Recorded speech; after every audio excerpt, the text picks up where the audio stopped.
So people offered to buy us out, the day we got the license. And we always said no. And we really were not looking to sell.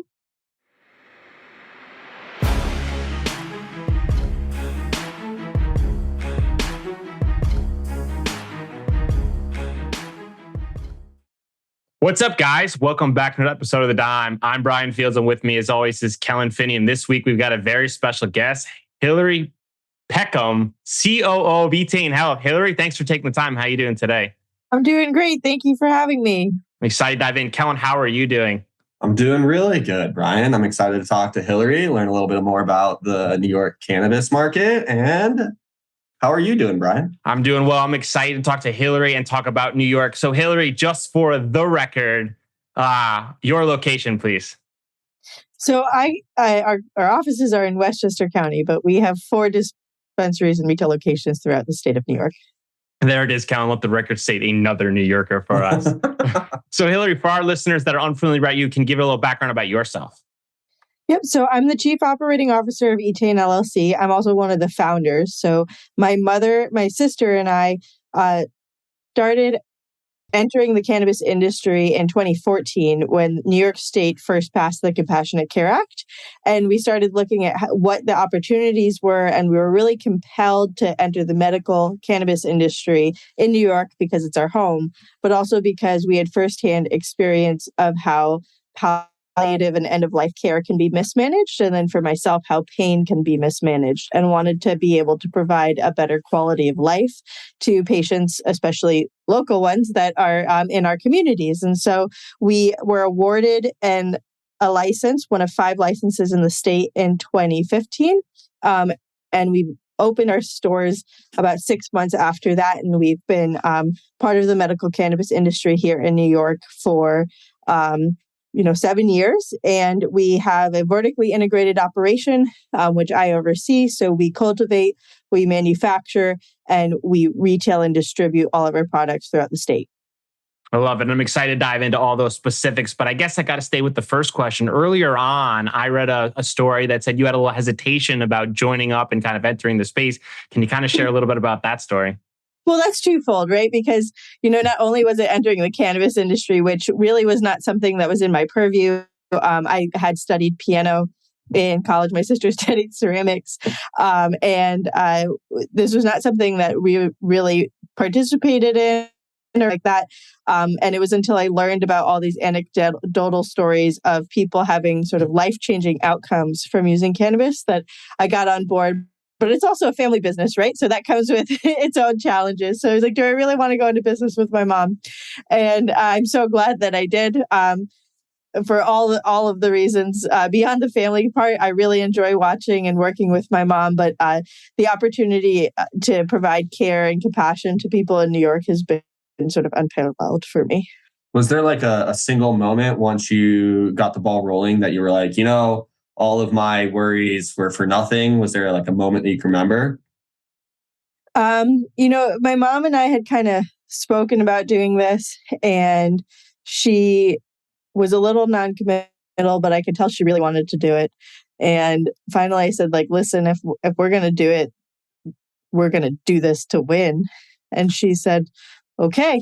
And so then we jumped in, and it was really wonderful. After that, we immediately met the organization Women Grow, which had just launched its first meeting in New York, which we attended, and found this amazing group of women who really sort of took me in and my mom and helped us network and get the expertise we needed. So it was immediately we found our group of people, and we were able to continue as soon as we were solidly committing. Working with family definitely has its inner workings and challenges, right? Distributions of responsibilities, kind of the relationship dynamic of you and your sister and your mom. Those are all challenges. So when the 3 of you are sitting around deciding you're going to do this, how does the first step work? Is it we're going to separate responsibilities? We're going to have conversations? Take us through that insight. Yeah, so it's actually, I'll say worse as a joke, but worse than that. But my husband works for us, and my brother-in-law, my cousin, and my twin brother as well. So we have a lot of family in the company. So I think sort of quickly we realized we would need to delegate and give people specific roles so that we weren't up in each other's business, which obviously happens anyway because we all are a close family. But my sister is in charge of cultivation. My brother-in-law in charge of production, and he's an engineer, so all the manufacturing and automation that goes into our products. My husband is the CIO, so he's in charge of all the information and technology data collection. I'm in charge of operations, just because I'm very bossy. And then my mom is the CEO, and we all answer to her. And then we've just created, structure. I think the value of having family is you have a group that's extremely committed. And I think all of us were aligned in the goal of providing high quality products that were changing people's lives like before anything else. And so we have been able to be very nimble and extremely lean because all of us are willing to take on more tasks than just the responsibility we've sort of been assigned. So my sister works on marketing and branding. So does my husband, different product development and things like that we do with my brother-in-law. So it's very dynamic, but I think a huge asset and part of the reason why Etain's been successful for so long in the cannabis industry. How do you guys separate shop talk from like personal talk when you're having family dinner? I don't think you do. Yeah. I think that's the answer. We have been pretty good. It got a little hard in COVID where I remember, there was just a weekend where I was like, I don't want anything to do with any of you. But finding other things to do or like take family trips and find other things to talk about. I have a 1-year-old and my sister has a 4-year-old. And so that's been really fun. But otherwise, it's been very much just work oriented. Yeah, a real hard line of separation between family and work when they're pretty blurred. So speaking on cannabis, was there something from a medical benefit that earlier on you guys connected with as a family that led you to wanting to be involved here? So my grandmother was diagnosed with ALS, and that is a terminal illness. And she was put on 25 different medications. And all of those have interactions with each other that can be worse than the disease itself. And a doctor had actually recommended that we try to find cannabis. And at that point, there wasn't a legal mechanism to do so. So we weren't able to do that for my grandmother. But she had, my mother, who was her caretaker at the time, started researching and I think this is a great opportunity. And then for me, I had a hip surgery that failed. And so I actually lost the use of my right leg for 2 years. And so I had to relearn how to walk.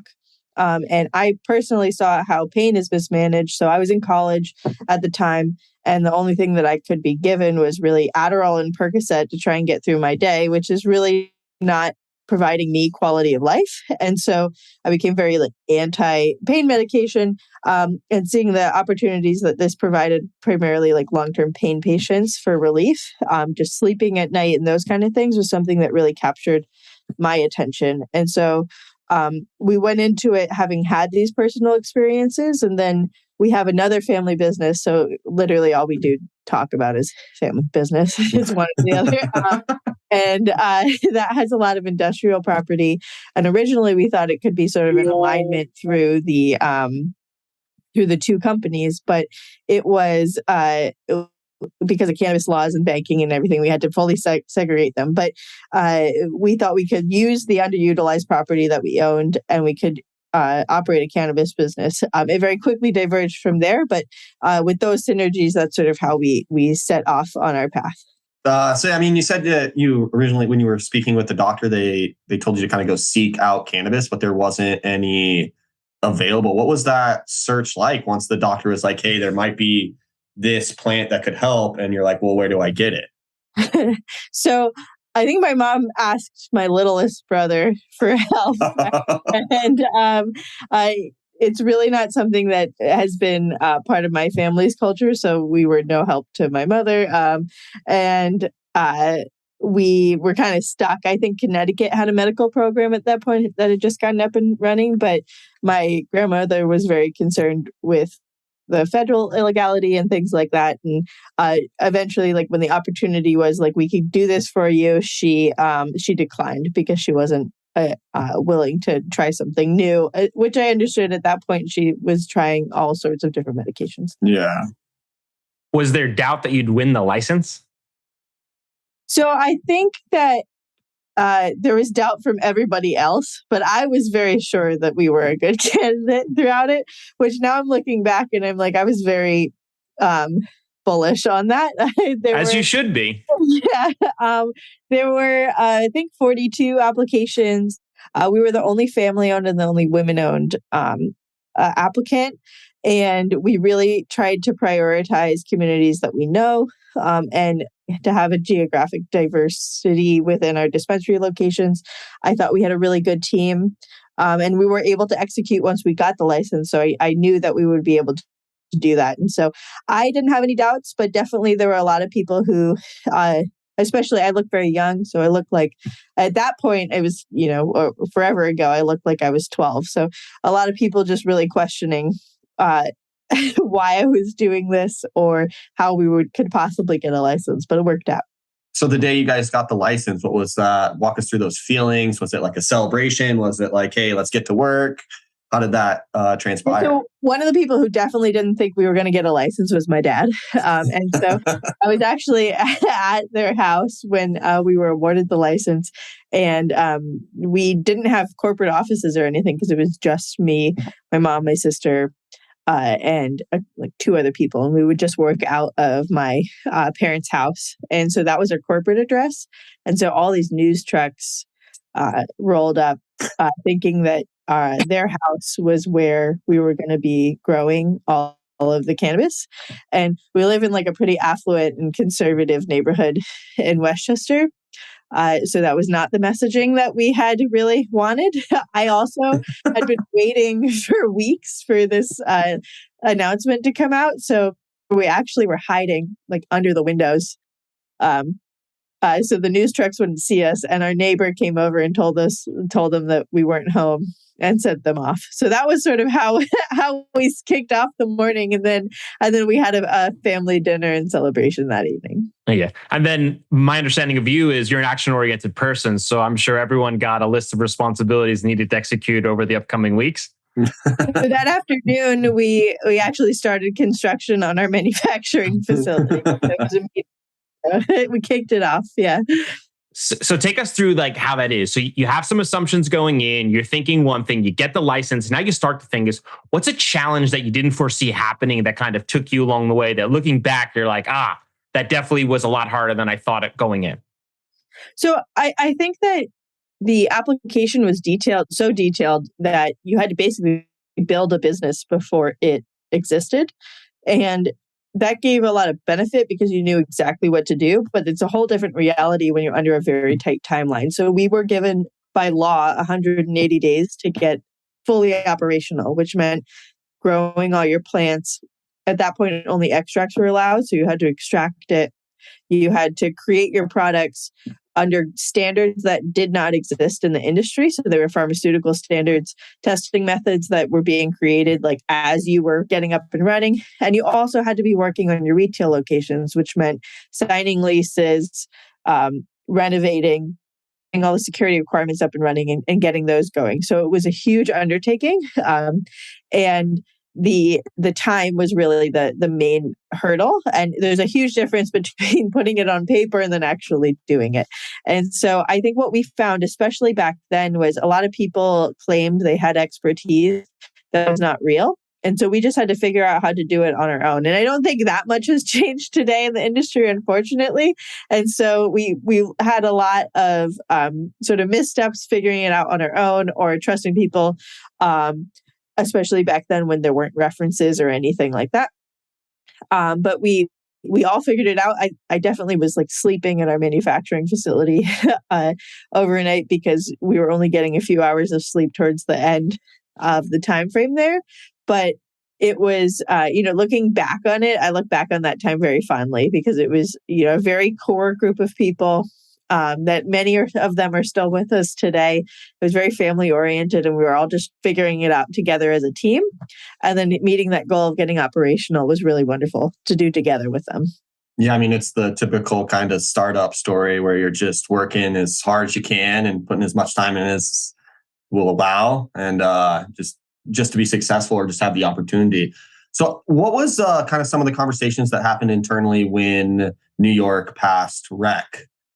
sales or the ability for rec sales? Was it immediate? Hey, we're definitely going to go jump in the adult use market and kind of pit and like play in both realms? Or what was that dialogue internally with your family like? So I think that when we first got the license, we just intended to stay medical because that was really our focus. But many years passed between when the program opened and adult use. And then there were many attempts at the adult use legislation before it actually passed. So we had a long time to kind of adapt to what was going to happen in New York. I think very quickly it was apparent to us that there's no way to stay in business if you are only a medical provider, particularly in New York, where the medical program has sort of failed to thrive. So it's too small to support the 10 companies that exist today, much less if it shrinks when adult use comes online. It's going to get very difficult to support in the future. So very quickly, we recognized we needed to get on board with this and how we were going to adapt our business strategy to accommodate it.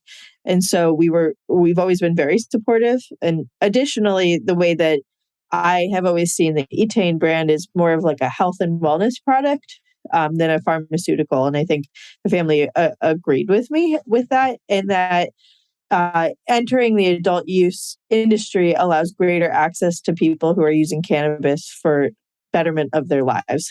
And I think that our products are really complementary to that kind of view of cannabis, where, maybe it's a night's sleep, maybe it's a sore ankle, maybe it's just ongoing knee pain or something like that. Our products have a purpose that bring a better quality of life. So the adult use industry would just expand our reach through that. So we've always been very supportive of it. What would you like to see the medical program do differently? So, unfortunately, I think it's a little too late, right? I think that with adult use being so imminent, and they're going to open the program with so many more dispensaries for adult use than they've allowed in the medical program, I worry about the viability in the future, like at all. And I think there's some great qualities of the medical program in New York. The quality of products really is unparalleled, and they're very trustworthy. But I don't know that will last into the future. I'd like to see, more product categories being allowed. We were never allowed food products and those kind of things. But we also were able to make adaptations to that. So we made a water-soluble powder that you can cook with. So that allowed our patients to be able to make their own products through that.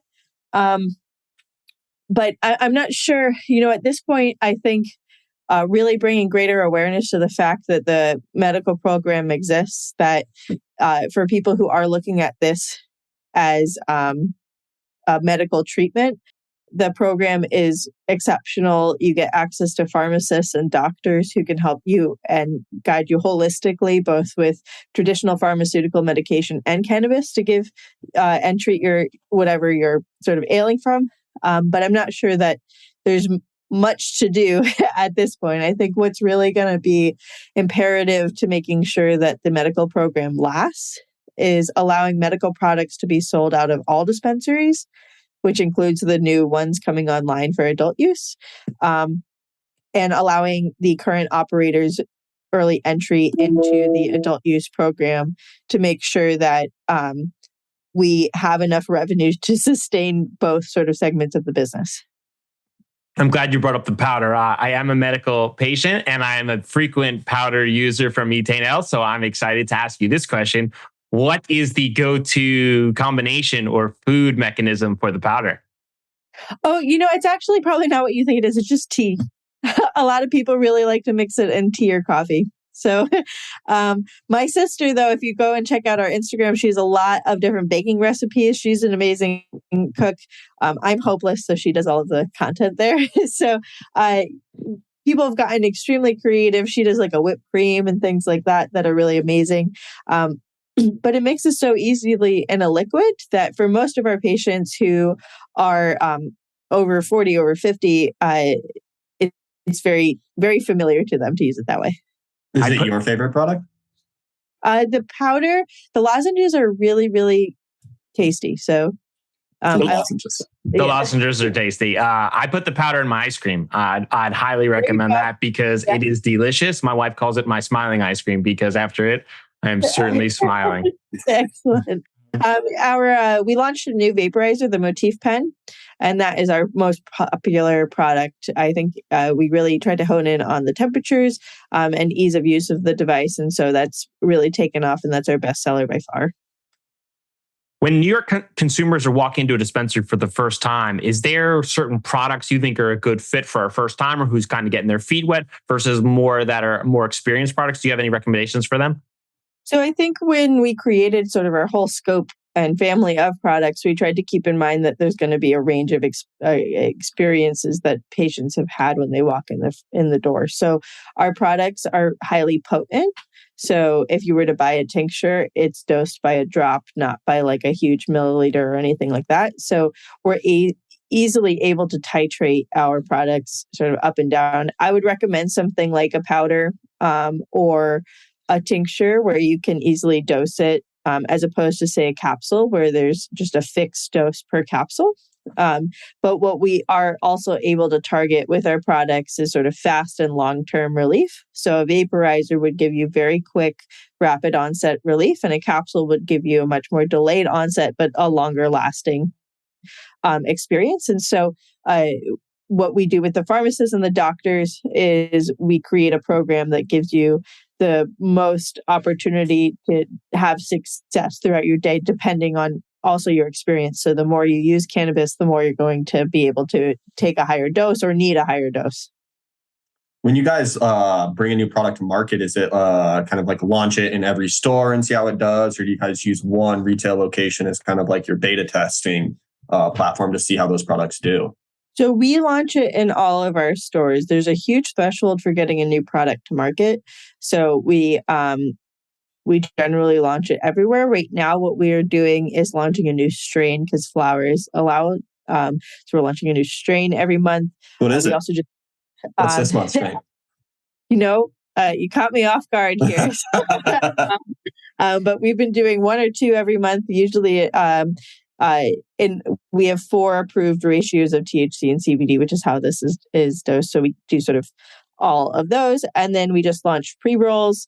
And I think we're going to have a few new developments. We're looking into gummies and those kind of things over the next year for launching. But our markets in each of the dispensary locations are very different, and it's hard to predict how they'll react. So we kind of just launch in all 4 stores and then see where we need to allocate more product moving forward where things are more popular. I want to turn to the inner workings of the business. For a vertical integrated company is extremely challenging. You're managing somewhere it's up to 6 different businesses simultaneously. So how does something like that go on? And can you take us kind of the inner workings on some of the challenges of overseeing an opportunity like that?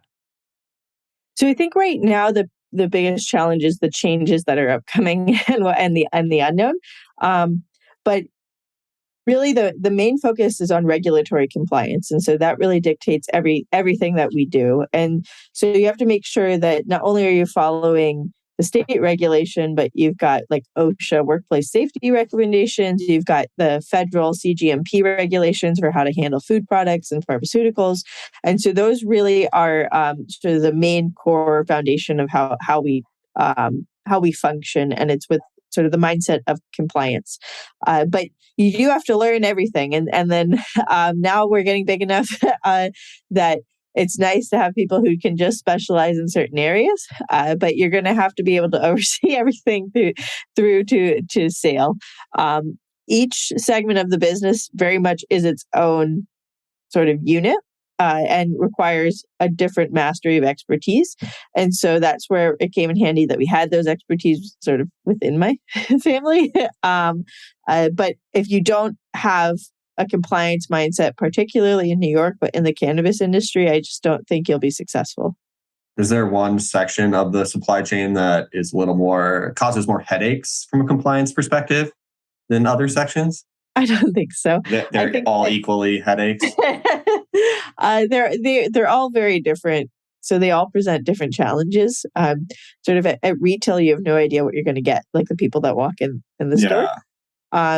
We currently grow out of greenhouses so that that environment changes seasonally. So you're always facing sort of a different climate, which is going to impact your plants a little differently. And then production is very steady. but we're looking at adding new products and how to scale things up. And so that's sort of an efficiency jigsaw puzzle to put together.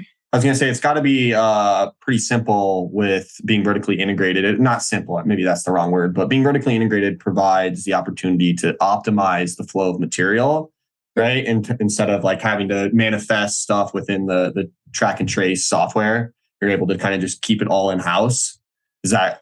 Yeah, absolutely. And I think we're able to stay very lean because particularly up in our facility, we're able to leverage our talent in multiple areas so we can train them in all different product buildings. Also, like they assist in cultivation, or we swap a lot of people. So we're able to utilize the employees that we do have in a way that's highly efficient. And then having your own retail and being able to manage that too, we're able to know exactly the order quantities that we need to build and manage that all in-house. So there are definitely efficiencies that you see in a vertically integrated company because the medical market's so small. We're not realizing the full capacity of that. It really comes at scale, but it definitely is an opportunity. And it helps that you guys, your family, and you're sitting there talking. So reviews from consumers will make their way all the way back to the grower. So there's that whole kind of inner working dynamic from like a perfecting all these products and reviews and all that stuff feeding back into the system. We take that very personally, but it's also very direct to the people who are building all the products. So we know exactly what people are saying and how we should adapt. Yeah.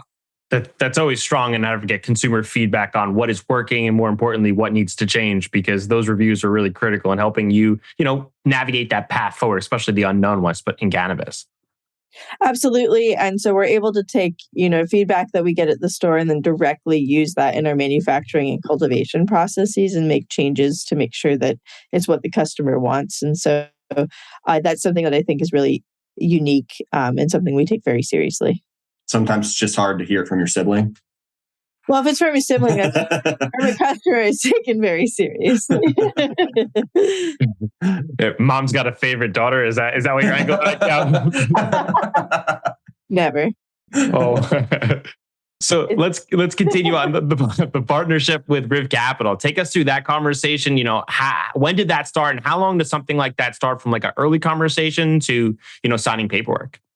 I think a big misconception is how much work goes into a deal like that.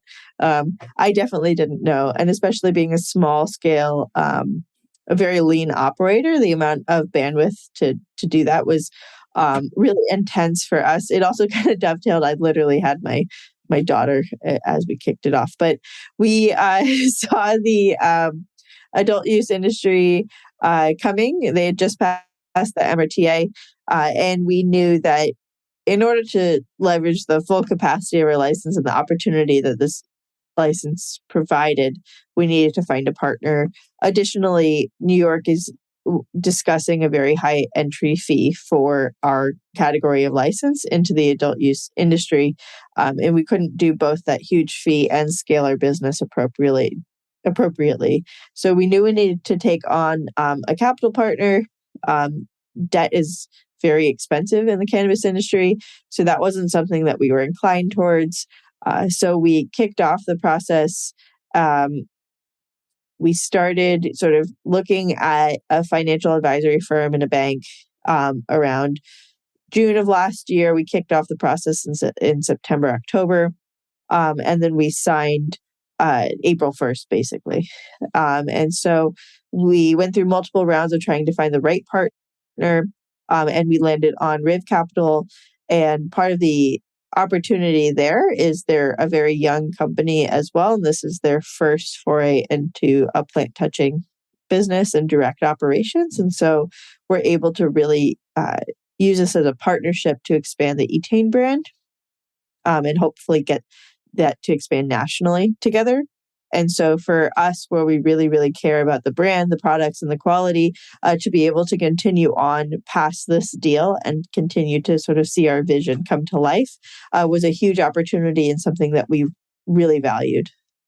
That has to be a layered conversation of challenges and personal perspectives. So what made you feel comfortable saying that these are the ones we want to partner with? So I think that they really valued the Etain brand, what it stood for. I think they see a long-term opportunity for it sort of in their house of brands, I think is the vision. And, it just took a lot of time and a lot of conversations with each other to get there.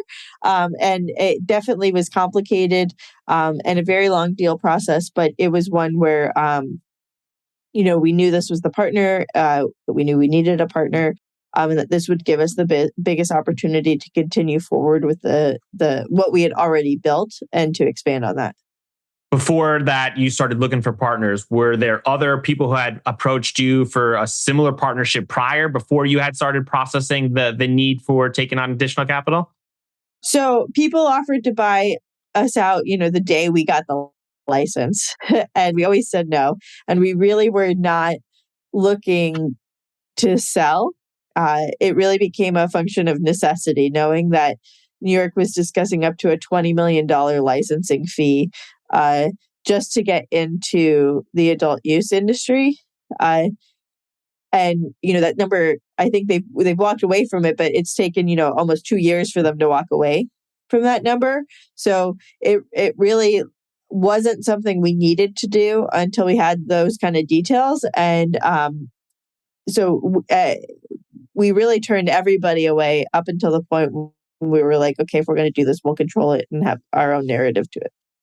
The $20 million is pretty steep when you're looking at it. It's a pretty bold number to be putting out there. Yeah, it is very bold. So, and it's one that, especially in New York, we were the only women-owned, the only family-owned, the only small business. We had, up until recently, 50 employees, whereas most of the other companies in New York are all but Pharmacans, I think, is still private, but the rest are public companies with a lot of capital and ability to fundraise very quickly, which is just not an option if you're private and family owned. And so it really would have just kicked us out of the industry altogether. And then, as I mentioned, we just didn't see long-term viability to being a standalone medical operator. So we just sort of saw the writing on the wall that it would wind up with us going out of business. And so we needed to be proactive in our next steps. Yeah, it's a smart pivot. And for them to just assume, right, like capital is so easy to come by, especially here in cannabis, like it's a bold number for sure, and one that we could probably have additional conversations for at a later point and see, was that the right number, or was there a different approach that they should have taken? Yeah, so right now it's still speculative, which did cause a little bit of heartache for us because we don't know what that number is. But it was up to 20 million, and so we knew that at a minimum is probably going to be something in the millions, and that would be taking away directly from our ability to also scale the business. And if we're not able to have product to sell in the adult use industry, either because we couldn't afford the licensing fee or the equipment and employees to be able to build it, that wasn't going to put us in a position of strength. So we knew we could stay as is. They also don't need to make it a limited license state if they're going to put the price tag at 20 million, personally. Interesting. I never thought of it that way, but right? It's like if the price of the ticket's so expensive, then it's going to automatically eliminate a lot of people looking to buy a ticket. Yep, and that was something that I was pretty vocal about, and is particularly if you're looking for diversity at every level of the industry. Fees like that will limit who has access to being a business owner at a vertical level. So you guys are a family-owned business, right? And this topic, right, of raising capital, how did the family kind of come to the conclusion to work with Riv to go out and raise the capital? Was it y'all sat down at dinner and had a vote, or how did that whole kind of dynamic go down? We do have work days and normal business hours and Zoom meetings like this. So, it's not all meals, but we, it was very much done in a unified way. So we all were part of the process, involved in the next steps, like what our priorities were, and everybody had a voice at the table as we moved along. What is one fact or statistic operating in the cannabis industry that would shock others to know? I think the dirty secret of the cannabis industry is no one's making money. I think everyone thinks that there is so much money to be made But when you factor in particularly 280E, just about nobody is making money in the cannabis industry. And so I think people need to be very wary before they enter or they take on loans or leverage themselves in any way for what the financials actually look like. And so I worry that people get caught up thinking it's going to be a great business. And right now it is still very, very tough. And so usually people outside the cannabis industry never believe that. And then you get in it and everyone's in the same boat. Yeah, many, especially here in New York, just anticipate the New York market is just absolutely thriving and that the cannabis industry as a whole is thriving. They see numbers on the media and just naturally assume, oh, everyone is just printing money, and couldn't be really farther from the case. Yeah, and I worry particularly, there's a lot of promotion for the industry, but I think there's a lot of unknowns. How many licenses, how many dispensaries there's going to be, what the viability of those are, like what the end goal is. Those kind of things haven't really been put out there. And I think that without those kind of metrics, it's going to be hard to know if you had a dispensary license, if that's really viable. And those are the hardest businesses to operate. So, and make any money with. And so I worry about people getting caught up in sort of the green rush here. And just like every other state, there being some pretty poor outcomes very quickly once people get their first 280E bill. Do you have any feelings on the gray market in New York? What does that mean? The let's say the unlicensed dispensaries or the storefronts that are operating and presume themselves as like a regular storefront, but are not a licensed entity. Well, I think the OCM's been pretty clear that people operating right now without a license are doing so illegally, and it can limit their access into the adult use industry. For us, it is frustrating because we have been a legal entity regulated intensely for 7-8 years now. And there's a lot more variety that's available at those stores than what we're able to produce in the medical setting. And there's a lot more of those stores open right now than there are medical stores. So I think that as someone in the industry and being subjected to a completely different set of rules, it's frustrating to watch. I mean, it's a good sign that there's clearly large demand, right?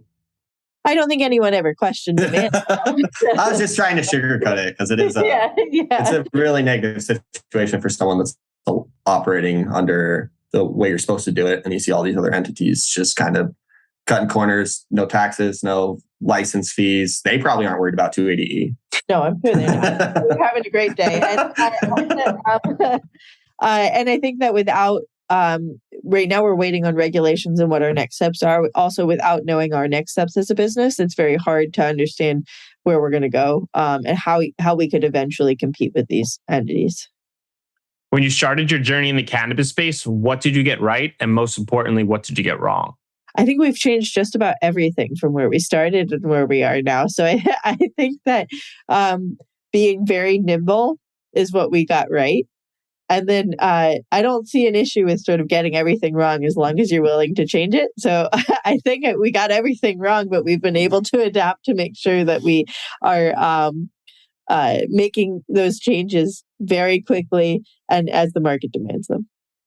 20 years from now, we will look back and say, that was barbaric. I can't believe we did that in the cannabis industry. What is that? Well, I think that currently the regulations that we operate under have not made much progress from 7-8 years ago when our primary regulator was the Bureau of Narcotics Enforcement in New York State, and very much still treated as though we are sort of drug traffickers. Like it was in mind that we are dealing an illicit substance. And so if you look at the regulations that we have today and how sort of little we've moved on them over time, I think it will be kind of silly especially once adult use opens, but we get 20 years out from now and we see all the opportunity that we have if you had expanded regulations. I also think people misplace fear, and you have all these illicit shops and things like that, and you're not seeing like the direct link of cannabis to any of the concerns that people have in the communities of, intoxicated driving, adolescent access, those kind of things, be a huge concern right now. And so I think, placing that on a regulated entity is very misplaced and just shows a lack of education that I hope comes over time and helps adapt people's opinions of cannabis. Before we do predictions, we ask all of our guests if you could sum up your experience in a main takeaway or lesson learned to pass on to the next generation, what would it be? I think the main thing I've learned is how to learn and promote others in a way, and using that to sort of better myself. And so I think that the biggest opportunities that I've seen and growth is when I've allowed other people to do things and sort of given up control and really try to surround myself with good people that I trust and make sure it's people you trust, I think would be really important. But we've been able to accomplish so much more by allowing more people to kind of thrive and give them opportunities within this company. And that's been both very rewarding and helpful for me to grow and learn as an employer and a business owner too. All right, prediction time. It's 2024. What is the biggest challenge over the last 2 years that new operators were not preparing for?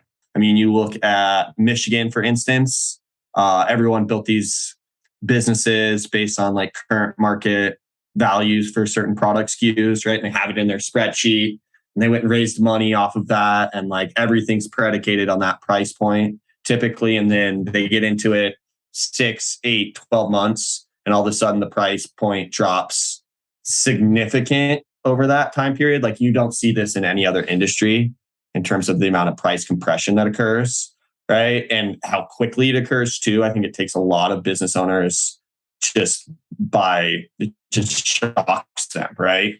You're watching products drop 90% or something ridiculous from a wholesale perspective. So I think that's the biggest kind of blindside situation that happens to a lot of new entries into the market.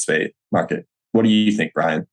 I think what Hillary said about being nimble and flexible is so critical. I just don't think people recognize that this is not your standard business while things are as stable. You need to be flexible, you need to be nimble, and you need to be prepared for things to be harder than ever before. And even for someone like us who isn't plant touching, has no experience in those fields, still gets smashed with obstacles over and over again that are just kind of, we can all agree is silly, but is just the challenges that face the industry. And it's just part of the experience of the learning curve. And, at the end of the day, I think a lot of people who are going to get interested in making a ton of money are going to be, hit with some different resistance, and I think it's going to be harder than they ever thought.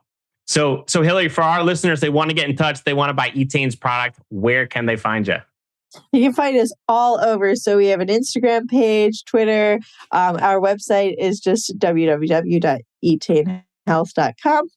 Or you can email us at info@etainhealth.com. Any questions? We have Facebook, everything. So that we're pretty easy to find. And we love hearing from everybody. So please reach out. Everyone go buy the powder in New York. Yeah. Thanks so much for your time. This was fun, Hillary. Thank you. Thank you.